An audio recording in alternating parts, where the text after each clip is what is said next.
Selamat pagi dan selamat datang. Sebelumnya marilah kita panjatkan puji syukur ke hadirat Tuhan Yang Maha Esa yang telah memberikan kesempatan di sini untuk mengikuti jalannya acara ini. Perkenalkanlah kami terlebih dahulu mengucapkan terima kasih kepada Bapak dan Ibu para petugas saham serta para undangan dan terhormat yang telah bersedia memenuhi undangan kami untuk menghadiri Public Expose PT Wira Global Solutions Tbk tahun 2022 yang diselenggarakan pada hari ini pada Senin 28 November. Untuk diketahui, acara Public Expose ini akan diselenggarakan dengan tindakan protokol kesehatan dan melibatkan fasilitas Zoom live meeting. Hari ini akan diselenggarakan sesuai dengan keputusan direksi PT Bursa Efek Indonesia atau BEI nomor 00066 BEI 09/2022 berlaku tanggal 1 Oktober 2022 tentang perubahan peraturan nomor 1E tentang kewajiban penyampaian informasi dan surat edaran BEI nomor SE 00003 BEI 05/2020 tanggal 29 Mei 2020 perihal tata cara pelaksanaan public expose secara elektronik. Dengan ini, PT Wira Global Solutions Tbk atau WGSH akan membacakan pokok tata tertib acara. Tata cara untuk mengajukan pertanyaan atau pendapat. Setelah selesai membicarakan materi public expose, tim direksi dan komisaris WGSH dapat membahas atau menanggapi pertanyaan, pendapat, usul atau saran tertulis hubungan dengan materi yang dibicarakan yang diajukan oleh para peserta acara. Bagi para peserta yang hadir secara elektronik dapat menyampaikan melalui fitur chat dengan mencantumkan nama, instansi, dan kota tempat tinggal. Pertanyaan, pendapat, usul, atau saran yang dapat disampaikan harus berhubungan langsung dengan materi yang dibahas.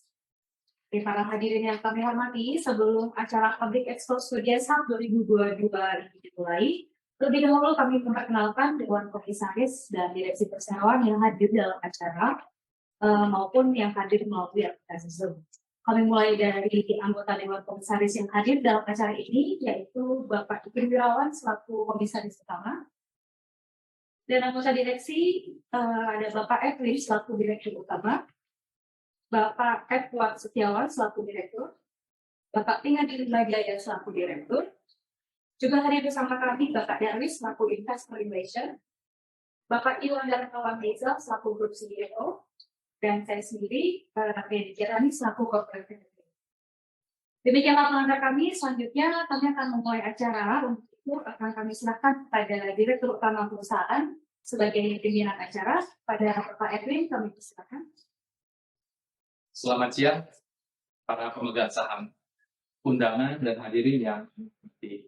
Kami mengucapkan selamat datang dan terima kasih atas kehadirannya dalam acara Public Expose di siang hari ini. Saya selaku Direktur Utama Perseroan bertindak selaku pimpinan acara pada hari ini. Dengan rahmat Tuhan Yang Maha Esa, acara kami dibuka dengan resmi pada pukul 10.34 waktu Indonesia bagian Barat. Ya.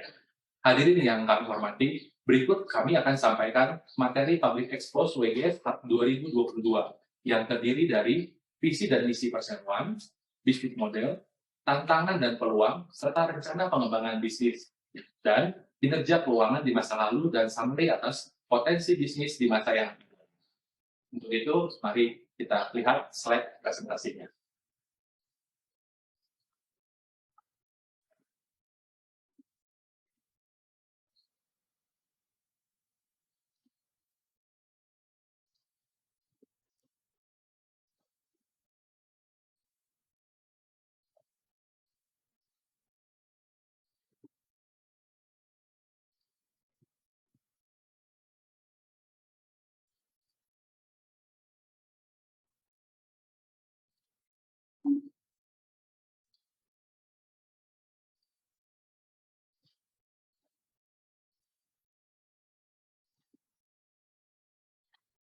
Baik, terima kasih.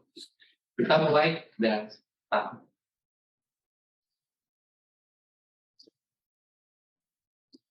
Ya, WGSH sebagai Indonesia Digital Network, kita memiliki visi dan misi. Visi kita adalah menjadi venture builder terdepan yang menggabungkan bisnis yang menghasilkan arus kas dan rangkaian anak perusahaan atau startup yang bertumbuh dengan pesat. Maka dari visi ini kami memiliki visi kita bisa bekerja sama dengan para pengusaha dan menghasilkan unit-unit usaha yang berbasis teknologi yang dapat dikembangkan atau dapat diselamatkan. Dari visi dan misi kita maju ke bisnis model dari WGS.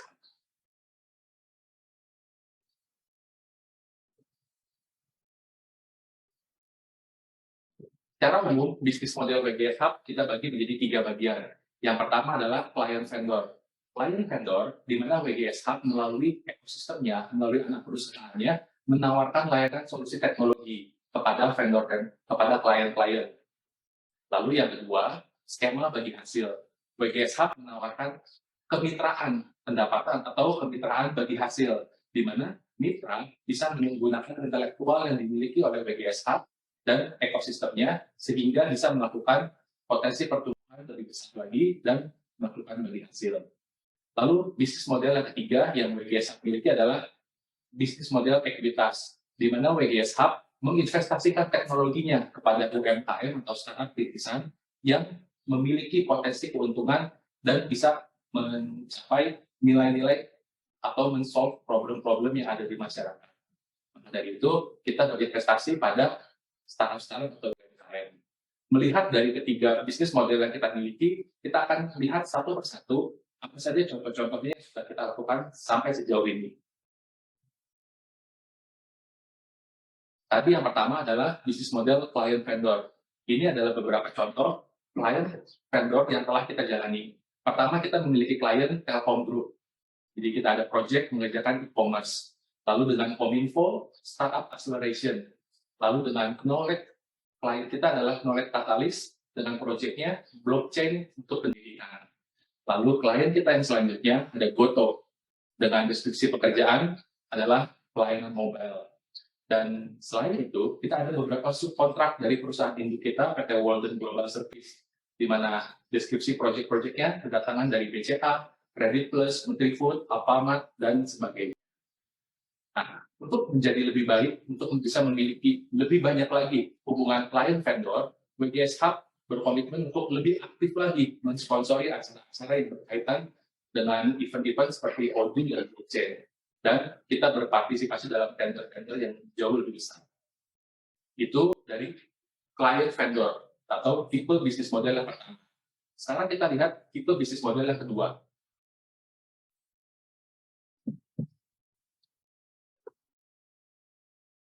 Bisnis yang kedua adalah skema bagi hasil. Ya, selama 2022, kami bergeser membangun IP yang akan terus berkembang sampai 2025. Nah, dengan skema bagi hasil ini, proyek apa saja yang kita miliki? Kita memiliki proyek pagi atau sandbox, di mana ini adalah proyek SaaS bulanan bagi hasil. Lalu kita ada proyek yang selanjutnya, Techpolitan, ini adalah Metaverse Project, mengembangkan kota-kota virtual, di mana deskripsi proyeknya ini bisa menghasilkan token, NFT, dan layanan 3D modeling. Lalu yang terakhir ada proyek WeGigs. Ini layanan yang fokus pada IT staff, di mana deskripsinya bisa membagi hasil dari segi setiap transaksi. Ya, dari ketiga proyek ini kita memiliki potensi unggul. Kita memiliki potensi di mana ada investor-investor yang tertarik untuk mendanai setiap proyek-proyek yang kita miliki. Ini dari skema bagi hasil. Lalu yang terakhir, skema ekuitas atau model ekuitas. Dari skema ini, kita memiliki yang sudah berjalan, pertama wishlist. Wishlist ini adalah e-commerce jewelry. Lalu yang kedua, kita punya Mythologic. Ini Mythologic adalah studio 3D animasi. Dan yang ketiga, kita memiliki Quick Move. Quick Move adalah startup gym yang saat ini sedang berkembang lebih dari 5 aplikasi. Dari bisnis model ekuitas tersebut, kita memiliki tantangan tersendiri dalam rangka injeksi teknologi. Ada beberapa bisnis yang memiliki sudut pandang, mereka lebih mengharapkan pertumbuhan mereka disupport oleh investasi tunai. Dan tantangan-tantangan seperti ini dijawab oleh apa yang akan kami lakukan ke depannya. Seperti di slide selanjutnya. Ya, meskipun kita memiliki tantangan seperti yang tadi kami sebutkan, ada beberapa company atau perusahaan bisnis yang merasa lebih membutuhkan dana tunai, maka apa yang akan kami rencanakan ke depannya? Yang pertama, kita akan berkolaborasi dengan venture capital. Dan salah satu venture capital yang cukup mapan dan ternama di Indonesia, kita akan berkolaborasi sehingga pada saat WGS Hub injek teknologi, venture capital bisa injek secara uang, cash. Lalu, apalagi yang akan kami lakukan? Kami juga menyediakan layanan advisory services atau layanan penasehat bisnis. Nah, melalui layanan ini, kita secara aktif membuat acara-acara seperti bootcamp, seminar, dan juga podcast. Dan kami juga menyiapkan sebuah kanal khusus untuk bertanya, #TanyaWGSH. Dan yang pasti, di bagian terakhir, apalagi yang kami rencanakan selanjutnya, kami memiliki pipeline, deal flow yang lebih spesifik. Karena kami merancang dan mencari semua potensi-potensi bisnis yang memiliki exit strategi dan IRR yang jelas. Ya, sebagai contoh ada beberapa yang sudah kita lakukan, perusahaan perlengkapan sepeda motor dan joint venture perusahaan perikanan. Next.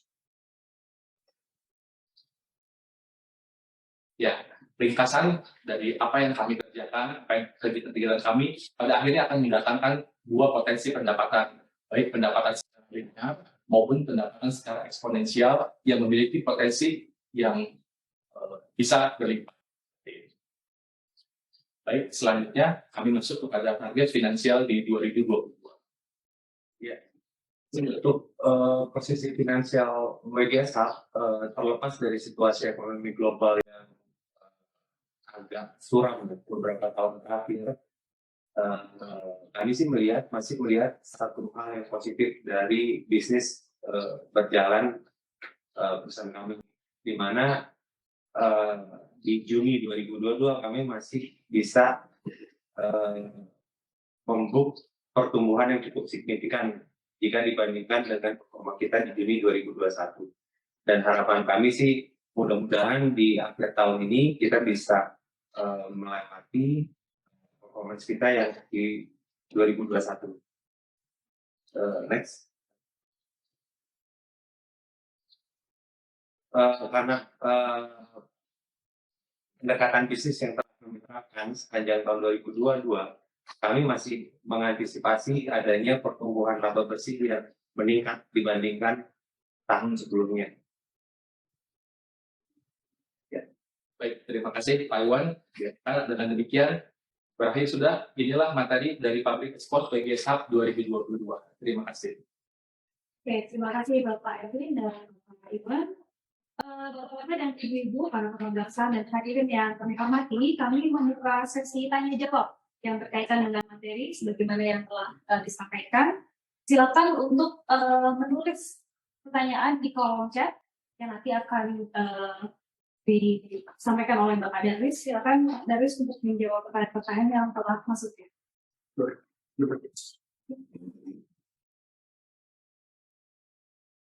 Ini ada beberapa pertanyaan yang masuk. Itu mengenai dari Pak Heri mengenai laporan keuangan per Juni investasi saham sebesar 1,375 miliar, yang maksudnya di lini rantai kualitas dan langsung untuk wishlist ini dicatat di bagian apa ya Pak?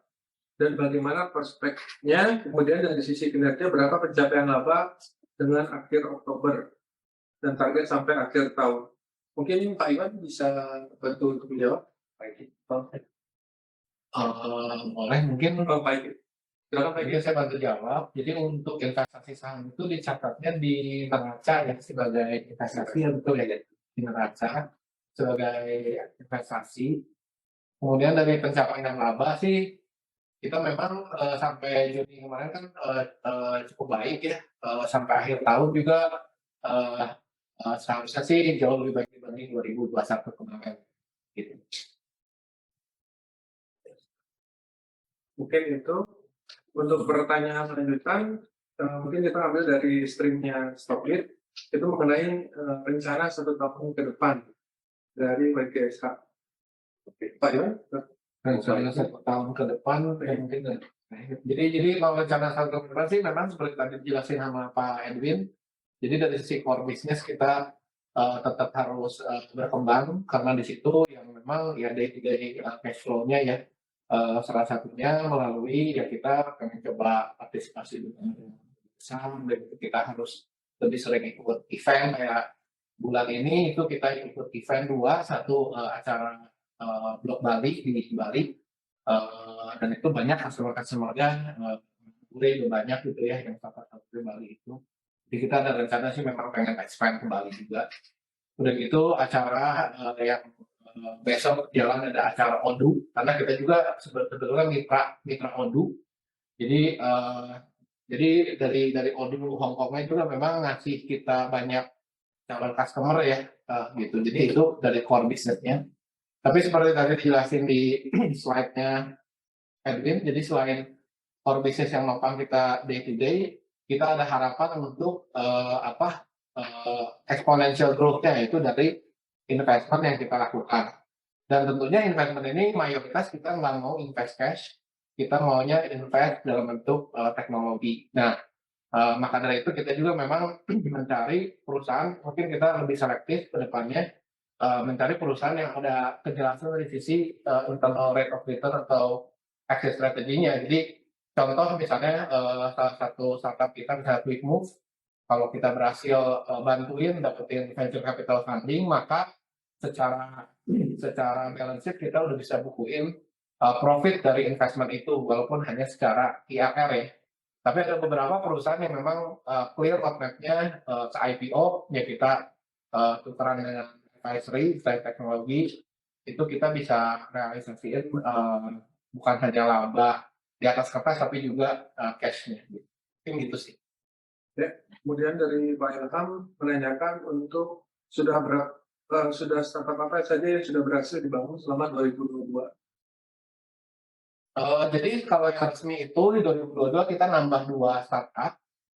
Satu yang Mythologic Studio itu bisa dibilang startup, tapi bisa dibilang sebetulnya agency ya, agency 3D 3D modeling, karena memang kita sebelumnya tidak punya capability di sana. Sekarang kita dengan adanya investasi itu ya bukan hanya 3D modeling sih, kita kayak podcast gitu juga dibantu sama mereka juga gitu. Jadi memperkaya ekosistem yang kita ada. Kemudian kedua adalah yang QuickMove ya, yang QuickMove.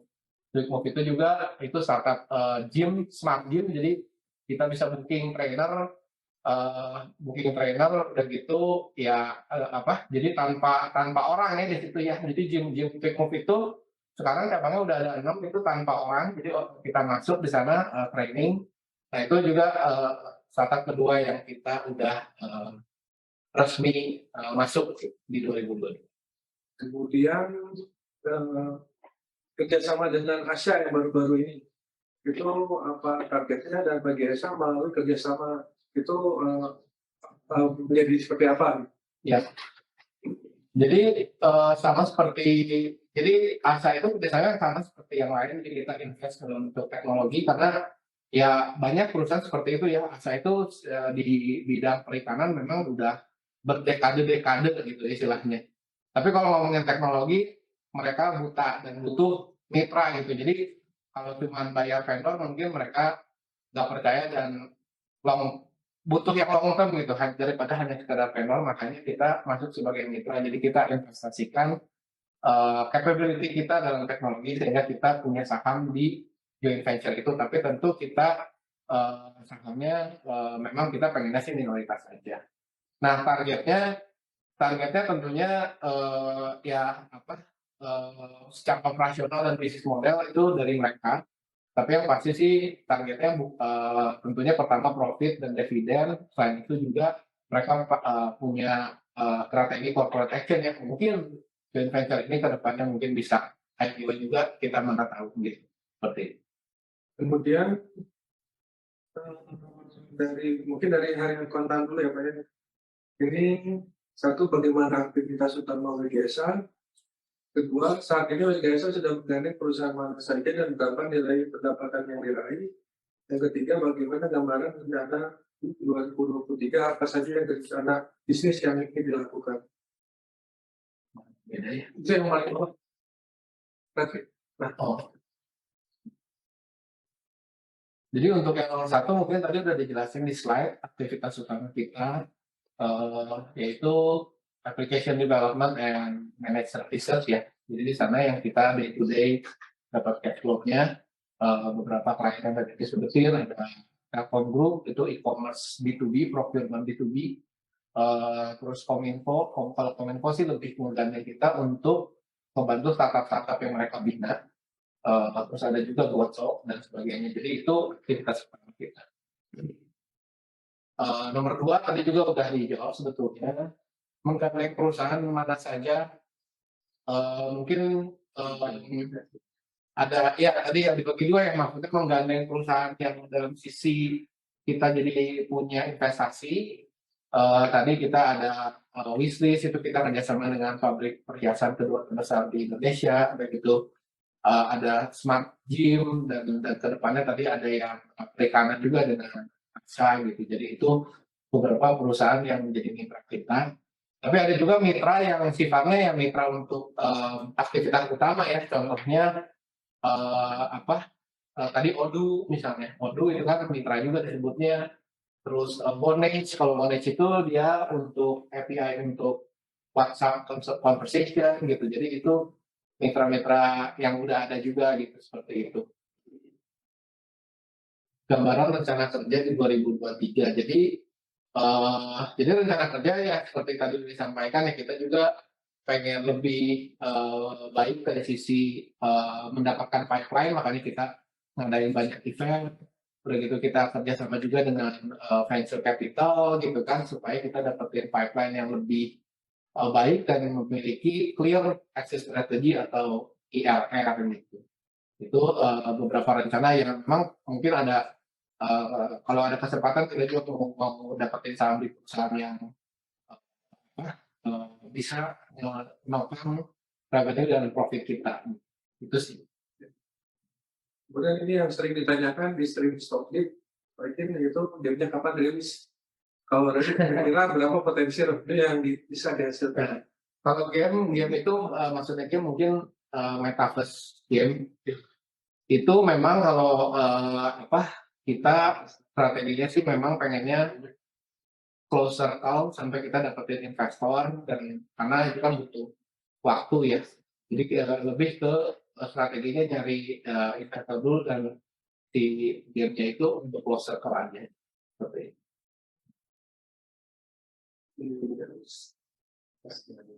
Dan tadi ada beberapa pertanyaan interest rate dan Ya, yang ini yang pertumbuhan ekonomi di interest rate dan isu resesi di tahun depan. Oke, jadi kalau interest rate kelihatannya udah peaking sekarang nih. Amerika juga mungkin udah at the peak gitu. Jadi saya lihat sih ke depannya bisa lebih baik ya. Jadi apa yang dikhawatirkan itu nggak terlalu panas lah kalau interest rate. Kalau isu resesi itu memang ya kalau teman-teman mungkin di industri tekstil dan sebagainya ngerasain hal yang nggak enak lah istilahnya ya. Tapi kalau di kita sih belum ada dampak signifikan ya. Jadi maksudnya customer juga kita memang ada yang berhenti tapi ada juga yang baru lagi gitu. Jadi kalau dari sisi programming services sih masih syukurnya masih oke lah gitu istilahnya. Mungkin saya tambahkan sedikit ya Pak. Ya.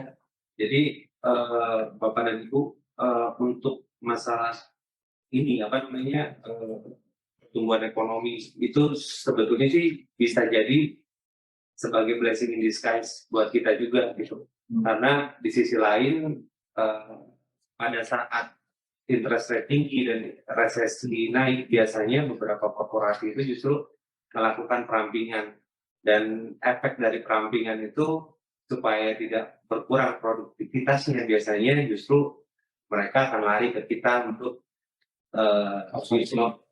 IT dan sebagainya. Nah, ini makanya strategi perseroan pun inline dengan itu, di mana kita juga ngejar beberapa seminar dan agak agresif lah dibandingkan tahun-tahun sebelumnya. Karena memang opportunity-nya lagi di depan mata justru kalau dari sisi kita ya, kita melihat. Ya, jadi kalau orang yang karyawan biasanya mereka pindahnya jadi outsource. Terus kalau startup orang yang karyawan itu justru sebetulnya kalau untuk kita ngurangin kompetisi ya, karena kalau bagi kita karyawan itu aset gitu. Jadi kalau di luar pada nge-PHK sebetulnya kita sih siap nampung gitu, karena justru customer kita sih nungguin gitu ya, nungguin talent baik itu di dalam maupun di luar negeri customer kita. Seperti itu. Di Oke. Nah.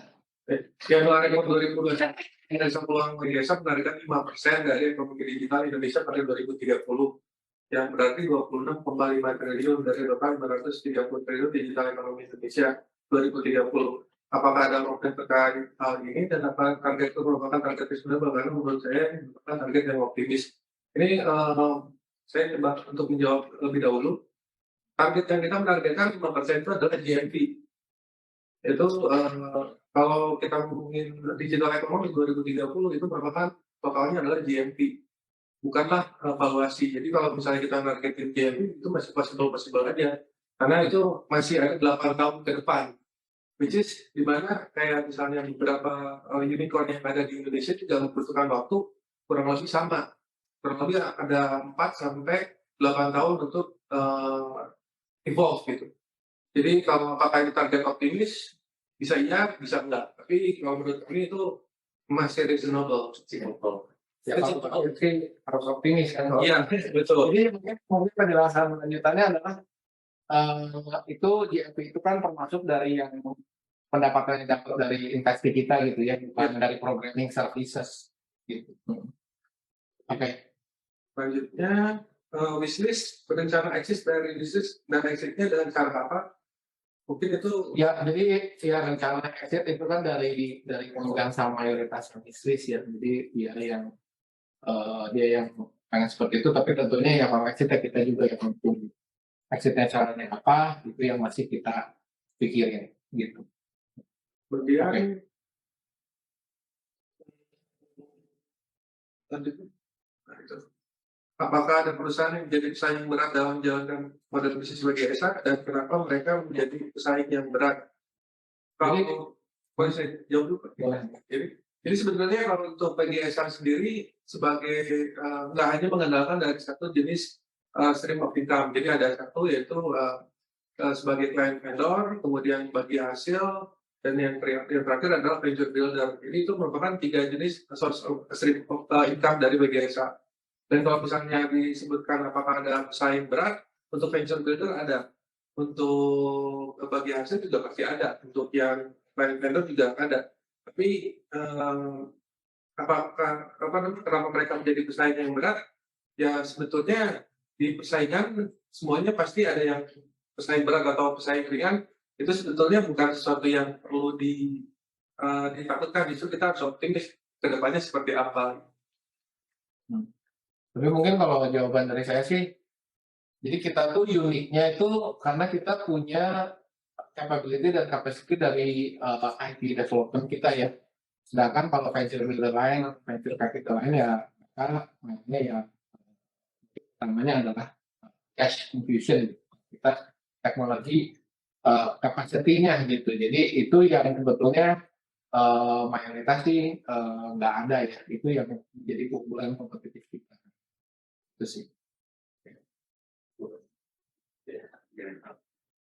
Program DNA Sama Sinar Mas Len beberapa waktu yang lalu, apa sudah ada perusahaan yang masuk pipeline dan dibentuk bersama WGSA? Iya. Jadi ini program yang menarik, kolaborasi kita dengan Sinar Mas Len. Jadi pendaftar dari program ini total berjumlah 140 startup atau company. Dari 140 itu kita sudah seleksi jadi 20 besar, dan 20 besar itu awal November ini, awal Desember ini mereka masuk program bootcamp selama hampir 2 bulan. Selama program bootcamp ini, ke 20 startup ini, itulah yang sedang kami challenge. Apakah mereka cukup layak, cukup baik, cukup berprospek. Nah, dari situ pastinya kita akan bersama-sama untuk invest teknologi di startup-startup yang terpilih seperti itu. Jadi proses bootcamp-nya sedang berlangsung. Ya. Minggu depan ya, mulai ya. awal Desember. Mungkin Pak Ibu bisa spill sedikit sektor yang menarik di Lurker ini. Ya, di sektor yang menarik dari 20 besar ada edutech, ada juga metaverse juga, dan beberapa mereka yang pasti mereka punya laporan keuangan yang positif. Jadi artinya mereka adalah perusahaan-perusahaan yang profitable. Itu untuk daerah. Kemudian dari hari perbankan juga tahun depan BGSA menargetkan bisa memperoleh pertumbuhan laba dan berapa persen dari tahun ini. Ya. Mungkin Pak Iwan bisa dijawab. Sebetulnya kalau target kita ada secara internal mengenal dia, cuman memang dari TOR ini yang memang kita nggak bisa disclose di public expose ya. Karena ini juga cukup mempengaruhi ini ya. Ya untuk sementara sih kita belum bisa disclose, cuman yang pasti pertumbuhannya harus lebih baik dari tahun sebelumnya. Yang mana tahun 2020 ya, 2022. Nah, kemudian ada pertanyaan lanjutan itu apakah ada rencana untuk mengundang investor besar untuk bergabung dengan BGSA? Ya, setiap hari itu ya Pak. Jadi itu udah day-to-day operation-nya WGSA, terutama untuk bisnis venture builder, yaitu memang kita lakukan everyday. Maksudnya kita juga terus cari visi, rekanan visi, PI, dan sebagainya, terus maintain relation dengan mereka. Jadi kita memang secara serius menggarap bisnis venture builder ini tuh dengan kapasitas optimal gitu. Cuma memang kan butuh waktu ya untuk apalagi di kala ada tech winter ya. Jadi memang ini satu hal yang agak sedikit menghambat keyakinan berinvestasi pihak seperti VC ataupun PI. Tapi saya rasa sih mungkin begitu kondisi ini tech winter ini udah subside, gitu, udah lupa. Saya yakin mereka sendiri juga udah mulai.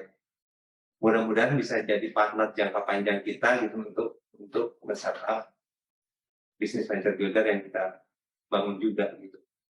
Dan dari BGSA juga kita berharap ada asa-asa yang lain yang dari yang sudah listing perusahaan yang sudah diminta untuk bergabung dengan kita untuk membentuk transformasi digital dari yang sudah ada. Karena kita sendiri juga harus berpartner dengan mereka gitu untuk membuat sesuatu yang baru. Kemudian bisa diceritakan apakah ada kendala dalam menyampaikan laporan keuangan termasuk inklusi pajak secara digital?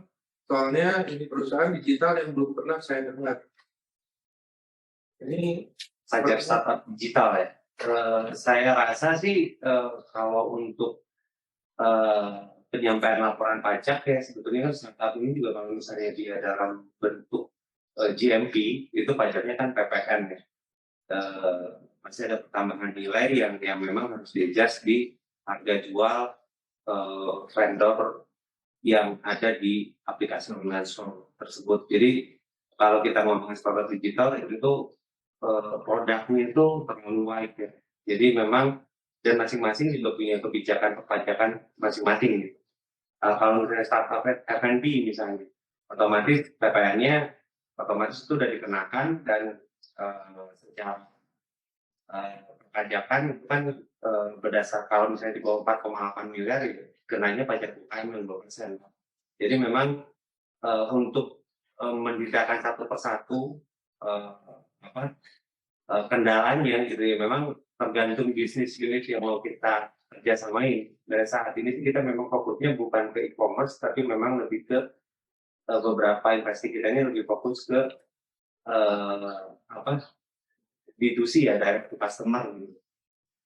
Kira-kira yang mau ditambahin lagi? Ya, seperti itu mudah-mudahan bisa menjawab Pak. target BGSA pindah papan dari akselerasi ke papan pengembangan itu juga sama dengan pertanyaan selanjutnya. Itu mah maksudnya kebijakan bursa ya, bukan target kita kalau ya dari kebijakan bursa. Karena itu kembali lagi untuk masalah pindah papan itu bursa BI yang punya kewenangan. Kalau kita mah misalnya besok dipindahin juga kita senang dan kita pingin gitu. Cuma masalahnya kan kembali lagi itu bukan wewenang kita untuk menyampaikan gitu. Itu wewenangnya dari perusahaan sendiri. Tapi sebenarnya bahkan sama aja. Jadi ya, Laporan keuangan 2 kali setahun. Sebetulnya kita kalau di perusahaan TPK itu ada XLBR Pak namanya. Jadi kita memang menyampaikan laporan sesuai dengan porsinya. Kita nggak bisa bikin melenceng sendiri karena memang udah ada aturan yang memang udah dibikin oleh Bursa Efek Indonesia dan PJK mengenai papan akselerasi di mana yang memang kewajibannya itu memberi laporan setahun sekali. Jadi kalau mau 4 kali nggak bisa kan? Nggak bisa. bisa. Karena pasti di reject sama ini sistem bursa. Oke. Ada lagi pertanyaan yang ingin ditanyakan? Saya ingin mengingatkan juga untuk para hadirin untuk mengisi daftar hadir yang sudah ada di kolom chat. Saya akan Ada pertanyaan baru dari Ya, ada pertanyaan baru yaitu 3 model bisnis bergeser. Model bisnis apa yang sekarang paling berkontribusi besar mencetak laba dan kedepannya model bisnis apa yang kemungkinan paling besar berkontribusi? Jadi kalau sekarang sih tentunya yang client vendor relationship. Tapi kedepannya kita harap yang paling besar kontribusinya adalah yang venture builder equity model. Ya, betul ya, seperti ini. Karena memang untuk yang venture builder business model itu membutuhkan waktu yang tidak sedikit. Jadi memang untuk growth yang besar ya membutuhkan waktu yang lumayan. Ya, apalagi kita masih mulai dari awal gitu ya, dari awal kita juga kita masih waktu awal belum operasional gitu ya. Jadi biasanya memang kalau venture capital juga teman yang ngobrol ya biasanya 4 tahun baru exit 4-7, Iya. jadi 10 tahun. Jadi hanya mie instan yang bisa 3 menit dibuat, yang sisanya kurang bisa. Apakah rencana ke depan ada penambahan kepemilikan saham Mitologic Studio mengingat hanya memiliki 20%? Enggak sih, jadi kita sih pengennya kalau memang yang pihak luar sih kita pengennya minoritas saja supaya kita nggak usah terlibat di operasional mereka ya.